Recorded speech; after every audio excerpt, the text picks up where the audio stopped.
Rohit Sharma Virat Kohli 27 world কাপে খেলবে কি? রোহিত শর্মাকে এটা লাস্ট ওডিআই ম্যাচ, বিরাট কোহলির কি এটা লাস্ট ওডিআই ম্যাচ অস্ট্রেলিয়ার ট্যুরের জন্য? না ওরা 2027 ওয়ার্ল্ড কাপ খেলবে? আমি তোমাদেরকে এগুলো সব খুলে বলবো আজ এই ভিডিওতে। চলো বেশি দেরি না করে ভিডিওটা শুরু করি। তো আমাদের যা দেশের কটা মানে বিসিসিআই কটা লোক যা দুজনের পেছনে লেগে পড়েছে, আমার তো না মনে হয় এরা দুজন 27 ওয়ার্ল্ড কাপ খেলবে। আমার মনে লাগে এরা দুজন এই অস্ট্রেলিয়ার ট্যুরে লাস্ট খেলা ওডিআই। তাছাড়া ওরা দুজন কী করে নেয় দেশের জন্য, এই ভারতের জন্য ওরা দুজন কী করে নেয়, এই নিজের জান তক দিন দিন যে ট্রফিগুলো জেতাবার জন্য।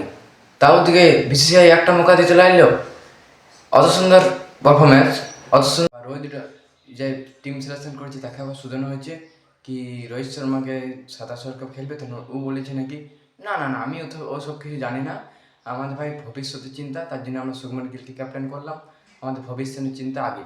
রোহিত শর্মা বিরাট কোহলি যে যা করছে করুক, ওদিকে আমার কোনো টেনশন নেই, ওরা রেজাল্ট দেবে লেক না নেবে লালে। বা এখন তোমরা যা করছো তাই বলছো দুটো প্লেয়ারকে, তো মানে ওরা কী কী করেছে তোমাদের, কার কী করেছে যে তোমরা সবাই ওদের দুজনের পেছনে অত লেগেছো, অত লেগে পড়েছো? ওরা দুজনেও এই 2027 ওয়ার্ল্ড কাপ খেলার জন্য টেস্ট থেকে রিটার্ন নিয়ে নিল, T20 থেকে রিটার্ন নিয়ে নিল, যে ওয়ার্ল্ড কাপে আশাটা পূর্ণ করার জন্য রোহিত শর্মা। তো তোমরা ওইটা উৎসুত করতে পারলে? আমি বলবো এটা অনেক খারাপ হয়েছে রোহিত শর্মার সাথে। কিন্তু রোহিত শর্মা হার মানার তো প্লেয়ার নয়। ও দেখাই দেবে অস্ট্রেলিয়ার ট্যুরে ও কমন প্লেয়ার, বিরাট কোহলি দেখাই দেবে ও কমন প্লেয়ার।